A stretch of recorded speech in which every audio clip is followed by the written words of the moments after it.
Assalamualaikum warahmatullahi wabarakatuh. Waalaikumsalam. Halo sahabat ruang tubuhmu, kali ini kita akan mengubah ruang tubuhmu menjadi dakwah kesehatan. Hari ini kita akan membahas tema yang sangat menarik sekali, tema yang sangat dekat sekali dengan keseharian kita, yaitu rumah tanpa asap, keluarga sakinah lebih dekat. Dan alhamdulillah di studio kali ini sudah hadir narasumber kita yang luar biasa. Beliau ada Dr. Rahmat Subagio. Assalamualaikum dokter. Waalaikumsalam. Apa kabarnya dokter? Sehat? Alhamdulillah. Ya, Dr. Rahmat ini adalah salah satu dokter spesialis kita yang ada di Rumah Sakit RSI Muhammadiyah Sumberjo. Beliau adalah dokter spesialis penyakit paru. Beliau lulus SMA Negeri 6 Surabaya tahun 1995. Fakultas Kedokteran UNER Surabaya lulus tahun 2001.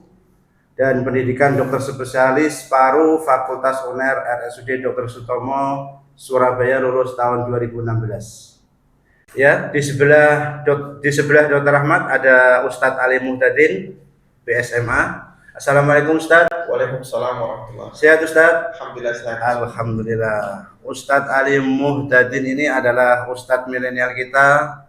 Ya, beliau lulus SMA Pondok Pesantren Persis Bangil Pasuruan 2014, S1 International Islamic University of Islamabad Pakistan 2022, S2 Universitas Islam Internasional Indonesia 2025, dan sekarang menjadi tim penulis tafsir At-Tanwir pimpinan pusat Muhammadiyah.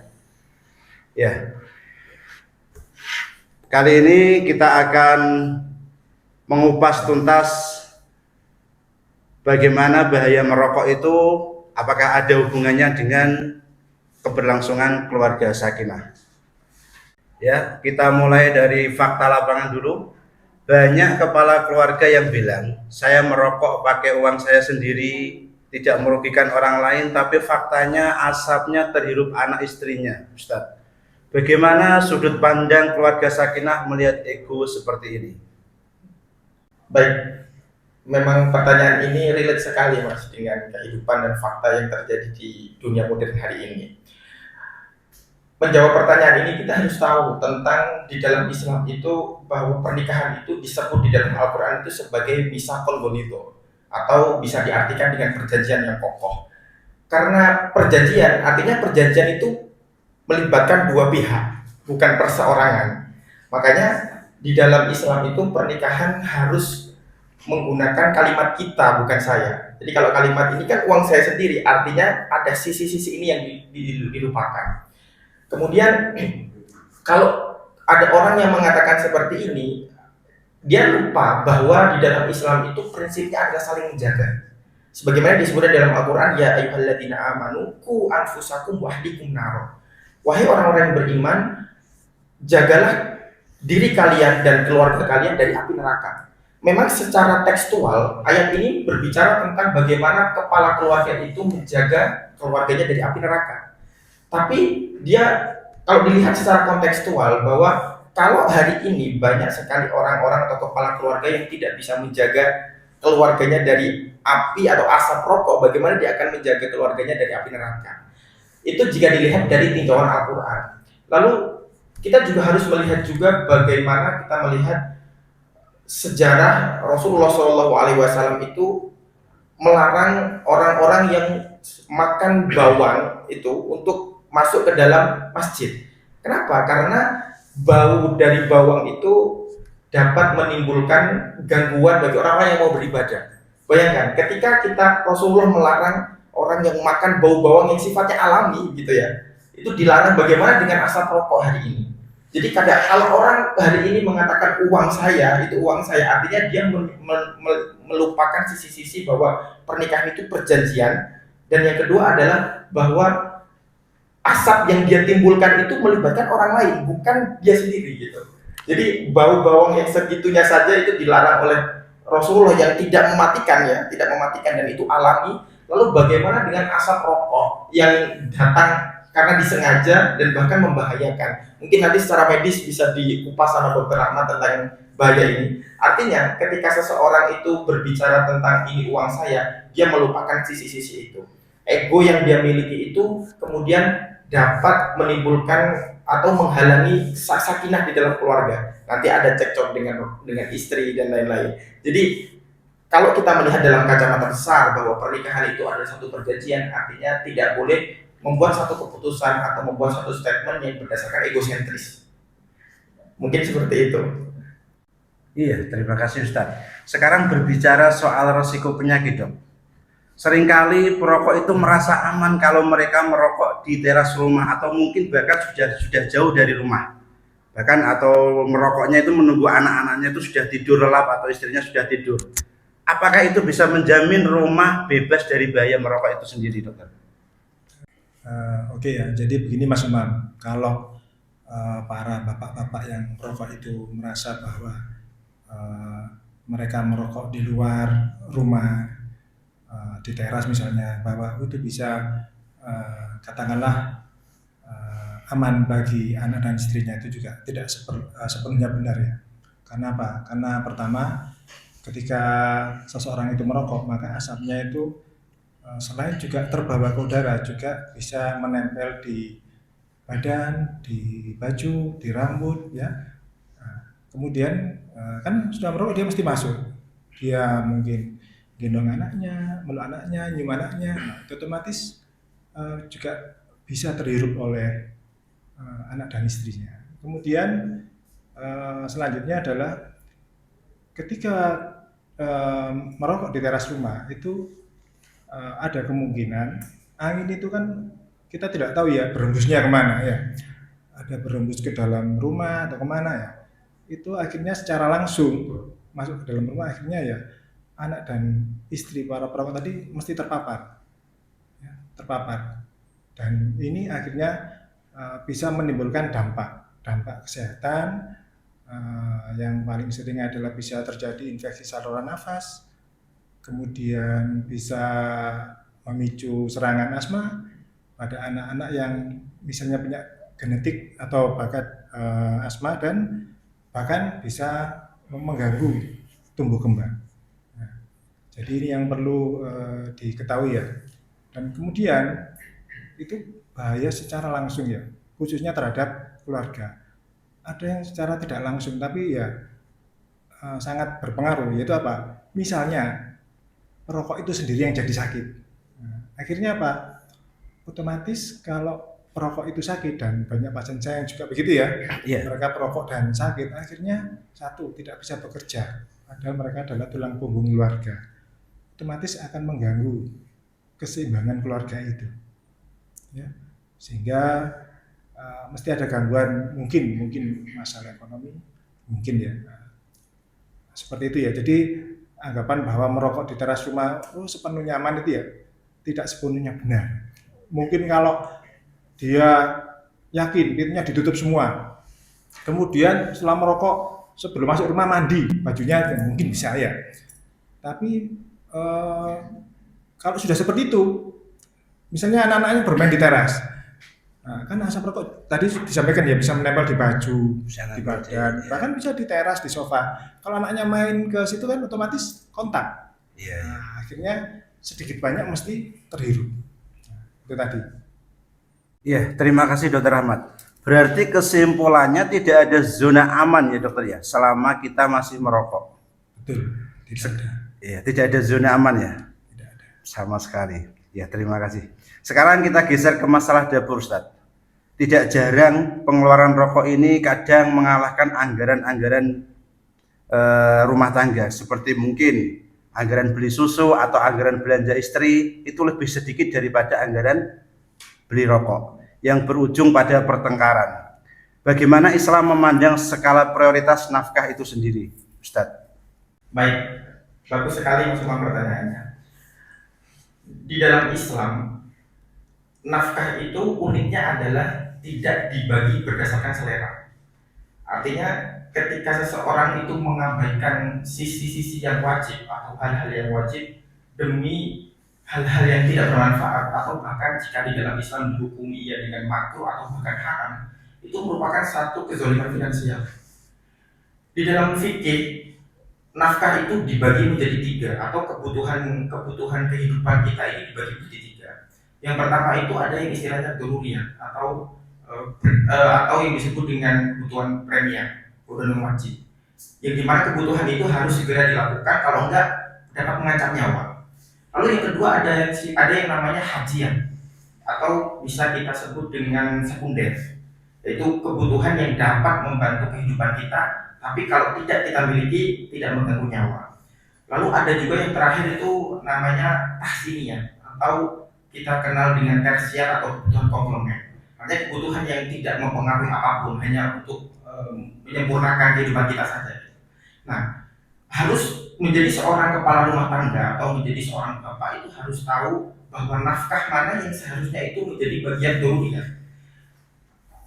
Rokok jika dibandingkan dengan memberi susu kepada anak atau memberikan kebutuhan protein kepada anak, mana yang sekiranya lebih doruriyah? Nah, ini kita harus tahu sebagai seorang bapak. Artinya memberikan nafkah berupa susu kepada anak itu merupakan satu kebutuhan yang doruriyah. Sementara rokok yang bahkan beberapa ulama juga mengatakan, ada yang mengatakan makruh, bahkan ada yang mengatakan haram, apakah termasuk kebutuhan doruriyah? Nah, jadi ketika seseorang itu lebih mementingkan kebutuhan yang sifatnya tadi tidak penting atau tidak bermanfaat dan mengabaikan sesuatu yang sifatnya doruriyah atau wajib, maka itu disebut sebagai kezaliman finansial. Jika kita melihat saya belajar dari satu sejarah, Mas. Jadi ketika zaman Khalifah Umar bin Khattab, ketika Umar bin Khattab menjadi Khalifah, ada satu kebijakan yang diberikan kepada Umar bin Khattab, yaitu negara berhak untuk memberikan subsidi kepada keluarga yang mempunyai anak yang sudah disapih waktu itu. Lalu ada satu keluarga yang rela dan terpaksa untuk menyapih anaknya lebih dulu, lebih awal, karena hanya dapat mendapatkan apa? Mendapatkan subsidi. Di tengah malam Umar bin Khattab mendengar ada tangisan bayi yang dipaksa untuk disapih karena hanya dapat mendapatkan subsidi tadi. Lalu Umar bin Khattab menangis terseduh-seduh sampai subuh. Lalu dia berkata kepada dirinya, "Wahai Umar, kam qatala minal auladil muslimin." Katanya, berapa banyak yang kamu bunuh dari anak-anak. Berdasarkan kisah ini kemudian Umar bin Khattab mengganti kebijakannya yang sebelumnya adalah memberikan subsidi kepada anak yang sudah disapih, maka dia diganti kebijakannya dengan siapapun yang mempunyai anak akan mendapatkan subsidi meskipun belum disapih. Artinya Umar bin Khattab memperhatikan satu keputusan dan satu statement tentang kebijakan dia, karena berdasarkan apa? Kebutuhan anak kecil itu. Lalu hari ini bagaimana kita melihat orang-orang tua itu lebih mementingkan untuk dapat merokok daripada kebutuhan pangan anaknya. Bayangkan ada seorang istri yang rela untuk mencampur susu formula anaknya dengan air agar supaya awet dan menghutang di warung-warung, sementara bapaknya atau suaminya setiap malam mengepul misal rokok dengan santai. Nah, maka coba kita bayangkan mana yang merupakan kebutuhan doruriyah atau yang premier penting itu dan mana yang kebutuhannya tidak bermanfaat. Iya, terima kasih Ustadz. Kita kembali lagi pada sisi medis, Dok. Apakah ada tren penyakit kronis pada anak atau istri yang datang dari keluarga perokok aktif yang ekonominya pas-pasan, Dokter? Oke, Mas Imam. Ini ya. Jadi kaitannya dengan tren, maka saya hanya akan berbicara soal fakta. Dan dari penelitian medis, karena kalau kita dari medis itu kan harus berbasis evidence base ya, artinya berdasarkan bukti-bukti ya, bahwa memang pada para perokok pasif, yaitu anak-anak dan istri dari para perokok tadi yang merupakan individu yang tidak secara langsung merokok tapi terpapar oleh asap rokok, maka memang dari berbagai penelitian tetap mempunyai risiko bahkan sama dengan para perokok. Ya. Kan ada dari penelitian bahkan disebutkan bahwa contoh ya, di dalam rokok itu ada namanya nikotin. Jadi ternyata ada penelitian bahwa kadar nikotin dalam perokok itu dengan yang perokok pasif, misalnya yang terdekat dengan perokok itu istri misalnya, nah itu ternyata kadarnya hampir sama di dalam darah, setelah diteliti. Dan itu nikotin aja ya. Padahal di dalam rokok itu ada sekitar 4.000 zat yang berbahaya, ya, yang sifatnya toksik juga dan bersifat karsinogenik. Apa maksudnya? Yaitu zat-zat yang dapat memicu terjadinya kanker. Kanker. Iya. Selain itu juga secara ilmiah rokok itu juga meningkatkan resiko terjadinya serangan jantung 2 kali lipat dibanding yang tidak terpapar asap rokok, tidak merokok atau tidak terpapar asap rokok. Nah, sampai sebegitunya, mungkin kita ingat dahulu ya, di bungkus rokok itu kan ada larangan ya, ada larangan merokok menyebabkan Kanker. Uangnya sakit habis. jantung, impotensi. Tapi rupanya tidak mempan. Iya. Akhirnya diganti rokok membunuhmu. Nah, Masih tidak takut dok itu dok? ya, jadi seperti itu ya. Nah itu terutama pada dewasa. Khususnya pada anak-anak, rokok itu ternyata juga satu ya. Tadi sudah saya sebutkan ya. Iya. Jadi memicu infeksi saluran nafas, misalnya bronkitis, kemudian memicu serangan asma dan bahkan pada penelitian tertentu disebutkan bahwa pada pada anak-anak dengan keluarga yang perokok itu disebutkan lebih mungkin untuk terjadinya terjadinya stunting ya, atau tubuh pendek dan kurus. Kemudian bahkan dapat menyebabkan penurunan performa pendidikan pada anak tersebut. Ini ada penelitian, jadi kita berdasarkan evidence base, berdasarkan penelitian. Jadi kalau tadi trennya gimana lah, kita memang tidak melakukan penelitian itu sendiri ya, tapi kita berdasarkan jurnal atau penelitian yang kita baca, ternyata ada seperti itu. Iya, saya sepakat sekali dengan apa yang menjadi statementnya Dr. Rahmat tadi. Oke, sekarang kita geser kepada Gen Z ya Ustadz. Gen Z itu kan terkenal peduli banget sama mental health dan self care. Tapi anehnya sebagian cowok Gen Z kalau stres atau mungkin overthinking larinya tetap ke rokok konvensional atau mungkin vape ya. Untuk melihat ini Ustadz, gimana dalam hubungan anak muda sekarang itu? Baik, ini pertanyaan relate sekali dengan kehidupan sekarang ini Mas. Memang betul ya, hari ini tuh anak muda atau kita kenal dengan Gen Z itu dekat sekali dengan isu-isu mental health atau kesehatan mental. Orang stres maka larinya ke rokok atau rokok elektrik yang hari ini beredar. Tapi uniknya di dalam Islam itu coping mechanism atau kita kenal sebagai cara mengatasi stres itu bukan ditujukan kepada benda-benda yang mati, melainkan dikembalikan kepada Sang Pencipta yaitu Allah. Kita tahu di dalam Al-Quran disebutkan bahwa ala bidzikrillah tatmainnul qulub. Dengan mengingat Allah atau dengan zikir kepada Allah itu menjadikan hati kita menjadi tenang. Artinya ketika seorang muslim itu tahu cara mengatasi stres, galau, overthinking, maka dia harus kembalikan kepada mengingat Allah, dengan zikir kepada Allah. Ada satu kisah yang unik sekali berkaitan dengan kesehatan mental. Kita kenal ada pemuda Ashabul Kahfi dan kisahnya yang kemudian melakukan hiatus kalau bahasa sekarang ya, pengasingan diri ke Gua Hiro. Kenapa? Dilatar belakangi karena mereka galau melihat kondisi masyarakat yang syirik kepada Allah. Maka dia melakukan hiatus atau kalau bahasa sekarang mungkin saya bisa katakan staycation. Kemana? Ke Gua Hiro. Ke Gua. Salah satu ke Gua. Lalu yang dilakukan adalah berdoa, Rabbana atina min ladunka rahmah wa hayyi' lana min amrina rasyada. Ya Allah, berikan kami rahmat dari sisimu. Kemudian apa? Di dalam ayat selanjutnya itu disebutkan fa innahum fityatun amanu bi rabbihim wa zidnahum huda. Mereka itu pemuda yang kemudian beriman kepada Allah lalu berikan petunjuk. Mereka itu sama-sama galau dengan pemuda hari ini, tapi mereka kembalikan kepada Allah dan berdoa, dan mereka dijuluki sebagai pemuda yang aman beriman. Lalu akhirnya adalah mereka wazidnahum huda, mendapatkan petunjuk.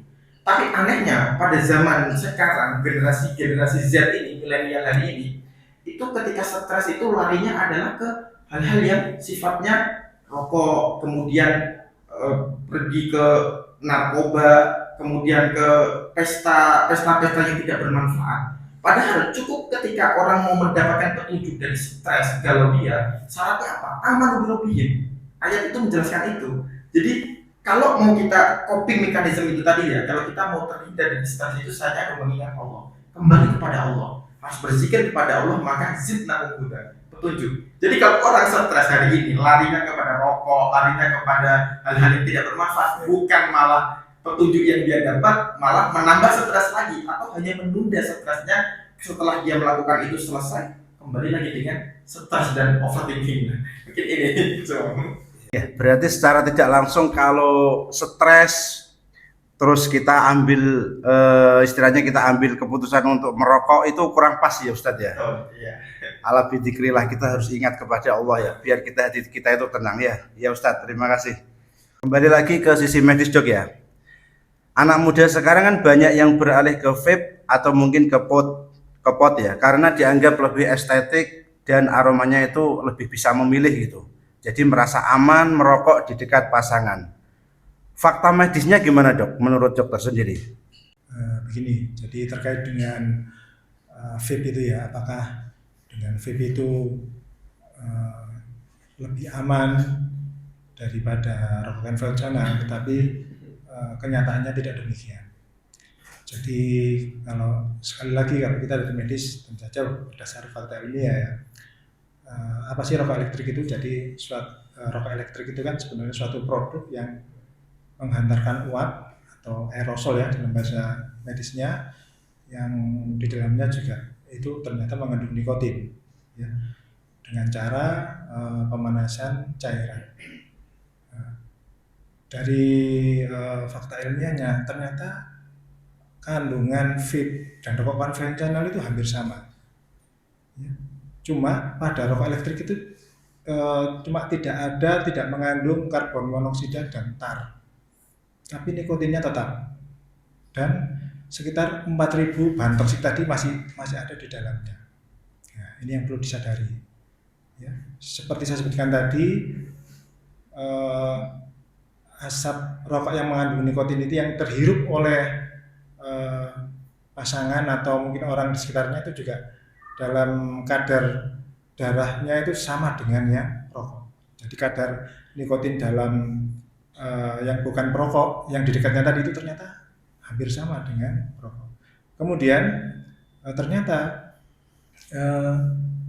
vape ini juga bisa merupakan salah satu pemicu untuk penggunaan jenis adiktif lain seperti narkoba ya.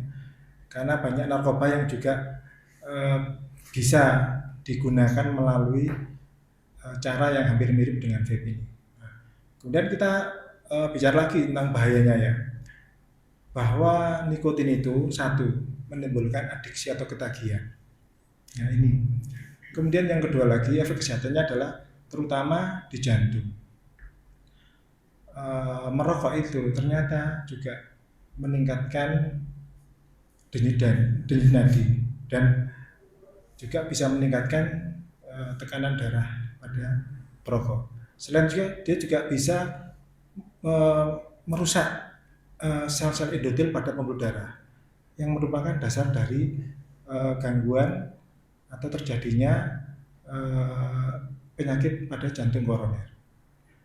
Dan selain juga bisa ternyata dari penelitian dia juga bisa ke seluruh tubuh, bisa ke saluran pencernaan, kemudian bisa juga menurunkan imunitas tubuh secara umum sehingga menjadikan seseorang itu mudah untuk terkena infeksi. Jadi kalau ada yang merasa aman dengan vape itu, kalau yang tadi tentang merokok di teras tidak sepenuhnya benar, kalau ini tidak benar sama sekali. Ya, karena efeknya hampir sama, cuma tidak ada dua zat yang kalau dengan vape itu, yaitu karbon monoksida dan tar, tapi nikotin dan 4.000 jenis zat toksik yang lainnya itu masih ada di dalam. Berarti intinya itu meskipun kita pakai vape itu tetap sama-sama bahaya Dok ya? Betul. Cuman kalau pakai vape mungkin lebih estetik Dok ya? Ya, lebih gaya gitu.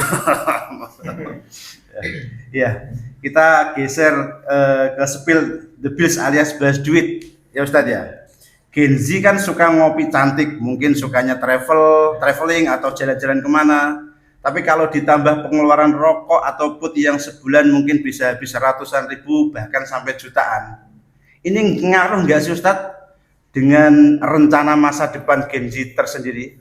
Baik, benar Mas Umam. Hari ini itu Gen Z itu dekat sekali dengan apa yang disebut dengan lifestyle inflation. Jadi ada peningkatan gaya hidup atau kenaikan gaya hidup.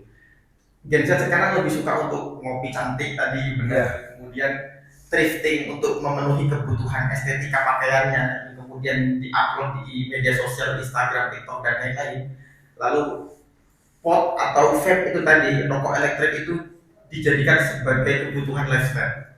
Jadi orang hari ini mau ngepot atau mau vape itu bukan karena mereka mau mau butuh itu, tapi untuk kebutuhan estetika saja gitu. Nah, sementara kalau kita hitung sebenarnya pengeluaran yang kita gunakan untuk hal-hal yang seperti ini itu bisa mencapai angka ratusan sampai jutaan per bulan. Itu bisa dihitung gitu.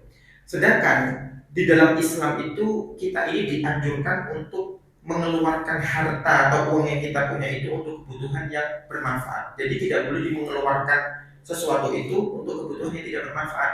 Kalau kita mengeluarkan sesuatu harta itu yang tidak bermanfaat, maka dalam Islam itu namanya mubadzir atau tabdzir.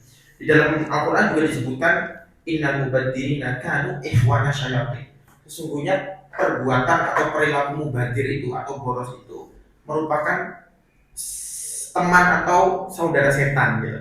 Artinya ketika seseorang itu menggunakan uangnya untuk kebutuhan yang tidak bermanfaat, maka itu disebut sebagai tabdzir. Itu yang pertama. Lalu yang kedua, apakah itu ngaruh dengan rencana masa depan kita? Tentunya di masalah finansial juga. Hari ini itu banyak sekali Gen Z yang tidak paham tentang bagaimana kebutuhan finansial yang harus dipenuhi.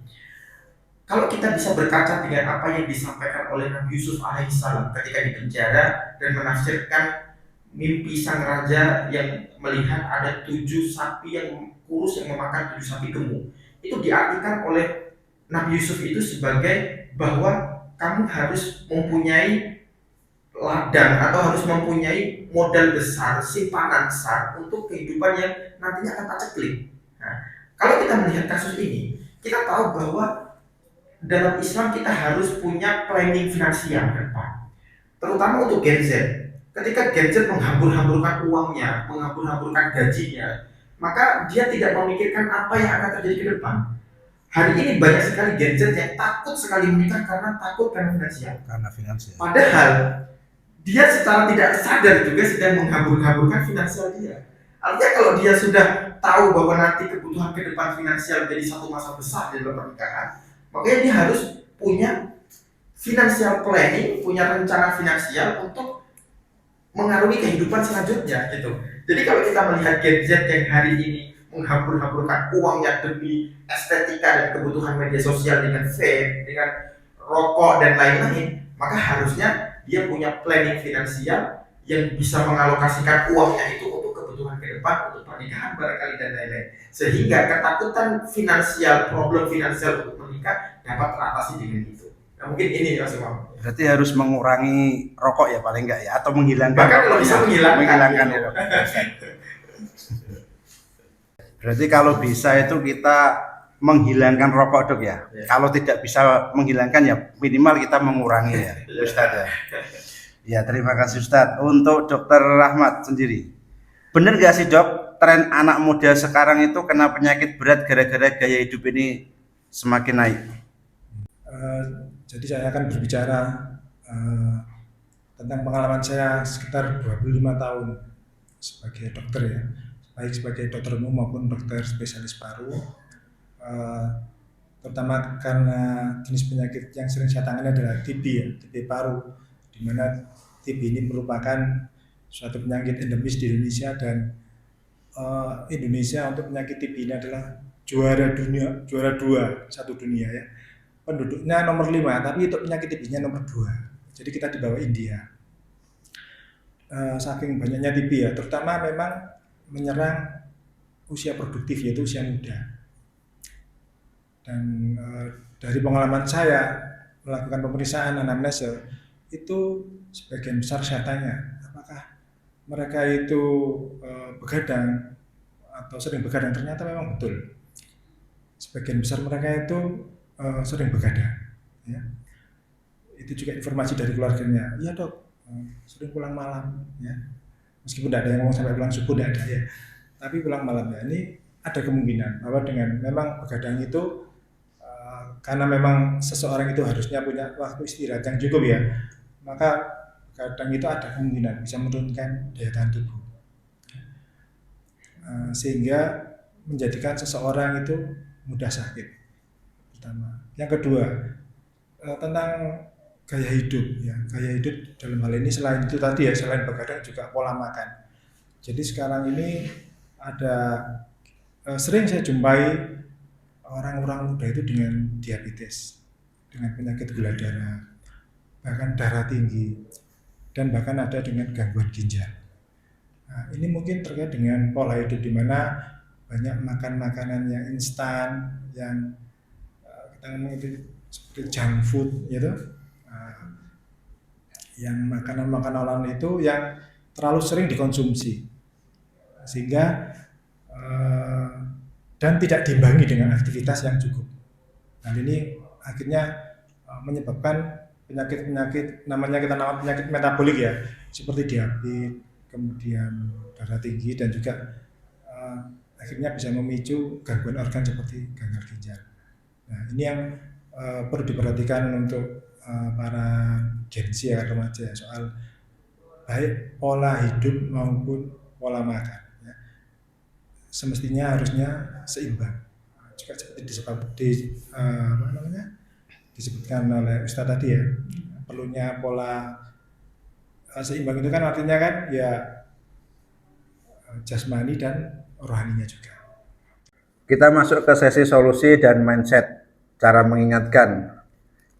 Gini Ustadz ya, mungkin bagaimana cara komunikasi yang baik kepada suami, kita sebagai seorang istri untuk mengingatkan suami itu biar bisa berhenti merokok tanpa harus menyakiti hati seorang suami tersebut. Baik, memang salah satu kunci kesuksesan di dalam pernikahan atau rumah tangga itu memang komunikasi. Artinya sebenarnya bukan komunikasinya, tapi cara berkomunikasi. Di dalam Islam, cara bergaul atau cara berkomunikasi dengan pasangan itu disebutkan di dalam Al-Quran itu wa'ashiruhunna bil ma'ruf, dan pergaulilah mereka atau pasangan-pasangannya itu dengan ma'ruf. Artinya kalau kita ingin berkomunikasi dengan pasangan suami istri kita itu harus ma'ruf. Ma'ruf itu artinya kebaikan, baik, diketahui. Artinya harus dengan cara yang baik, Dengan yang lembut. Nah betul. Nah kalau misalnya istri itu berkomunikasi dengan suami untuk mengingatkan rokok dengan cara yang tidak lembut, dengan cara yang tidak baik, maka itu secara tidak langsung akan mengaktifkan mode defensif suami. Kamu kenapa merokok ini? Suami sebagai qawwamah, sebagai seorang pelindung itu tersentil di situ. Bahkan ketika kita lihat bagaimana Allah Subhanahu wa taala memerintahkan Nabi Musa dan Nabi Harun ketika berbicara dengan Fir'aun waktu itu, Allah memerintahkan dengan faqula lahu qawlan layyinan. Maka berkatalah atau berbicara dengan Fir'aun itu dengan kalimat yang lembut. Dengan kalimat yang lembut. Bayangkan, Fir'aun ini sekelas Fir'aun, orang yang mengaku Tuhan gitu. Allah perintahkan Nabi Musa dan Nabi Harun itu berkata dengan lembut. Apalagi dengan suami yang secara notabene sebenarnya suami itu baik. Hanya saja dia sedang kecanduan atau apa, harus diingatkan. Maka perlu dengan kata-kata yang lembut, dengan kebaikan. Atau harus melihat sikon, keadaan suami ketika mengingatkan, psikologi keadaan harus dimainkan. Kita tahu bagaimana ketika Khadijah, ketika Rasulullah datang dari Gua Hiro, ketemu dengan Jibril dengan kondisi yang ketakutan dan pulang, dan Rasulullah berkata, "Zammiluni, selimuti aku, selimuti aku." Apa yang dilakukan oleh Khadijah pada saat itu? Khadijah tidak bertanya apapun kepada Muhammad dengan keadaan yang seperti itu. Lalu ketika menunggu Rasulullah dalam keadaan yang sudah nyaman, besoknya lalu apa? Rasulullah menceritakan semua kejadian yang ada di Gua Hiro. Yang menarik lagi dan ajaib lagi adalah jawaban Khadijah. Yang ini harus jadikan patokan bagi para istri hari ini ketika berkomunikasi dengan suami. Ketika Rasulullah bercerita tentang ketakutannya bertemu dengan sosok hitam di Gua Hiro, apa jawaban Khadijah? Wallahi innaka la yuhzika abada. Demi Allah, Allah tidak akan menyia-nyiakanmu. Ditenangkan oleh Khadijah. ketika datang dengan keadaan yang suram, takut, ditenangkan, Allah tidak akan menyia-nyiakan. Innaka latasilur rahim. Sesungguhnya engkau Muhammad orang yang selalu menyambung kebaikan. Engkau menanggung beban orang-orang, kamu berbuat baik kepada orang-orang. Artinya apa? Ketika berkomunikasi dengan seorang suami, khususnya ketika kita mau mengingatkan bahaya rokok misalnya ya Mas Umam ya. Jadi harus lihat kondisi dan psikologi keadaan yang ada pada saat itu. Kalau misalnya kondisi seorang suami sedang carut marut, pulang kerja, lagi stres merokok, lagi datang suami istri gitu, kamu ini merokok terus, yang ada pas suami malah makin defensif, lebih marah lebih marah lagi, tapi lembut dengan ma'ruf tadi satu kebaikan, yang kedua lagi dengan yang lembut, baik dan lembut. Berarti kan prinsipnya cara ngomongnya, cara komunikasinya harus lembut, momennya juga harus dicari momen yang pas enak gitu ya. Sekali ya. Terima kasih Ustaz ya. Dari sisi medis sendiri ya Dok ya, kalau suami sudah berniat berhenti, apa langkah yang pertama kali harus kita dukung sebagai keluarga biar suami itu benar-benar bisa berhenti merokok? Jadi kalau ini ternyata suami sudah niat ya, maka harus ada komunikasi ya dengan istri bahwa dia sudah menetapkan niat untuk berhenti merokok. Itu penting. Iya. Ya. Kalau perlu ditentukan tanggalnya. Iya. Berarti kita buat perjanjian ya Dok. Betul ya. Yang kemudian selanjutnya adalah untuk lingkungannya di sekitar rumah itu jauhkan dari hal-hal yang berbau dengan rokok. Asbak misalnya, korek api, ya tentu saja rokoknya juga ya. Dan penting juga untuk memberitahukan kepada lingkungan sekitar, seperti teman-temannya, bahwa Suaminya sudah ya yang beritahukan dari suaminya sendiri bahwa dia sedang dalam memantapkan niat untuk berhenti merokok. Ya. Kemudian yang perlu juga disupport bahwa ini ada kemungkinan ya timbulnya gejala ketagihan pada orang yang berniat merokok. Apa itu gejala ketagihan? Jadi itu merupakan suatu serangkaian reaksi fisik dan mental ya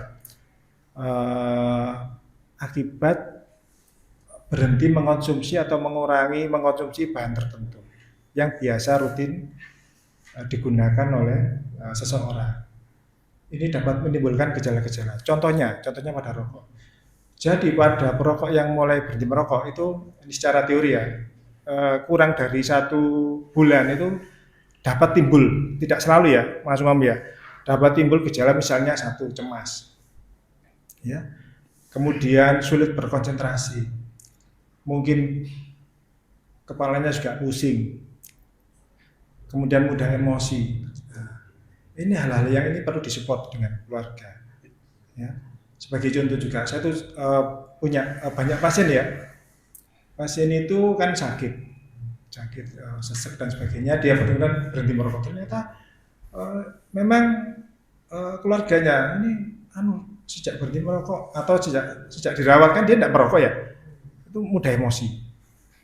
Karena memang ini secara teori ini merupakan gejala ketagihan. Ketika dia berhenti merokok ya mungkin baru seminggu 2 minggu kan sudah ada gejala berarti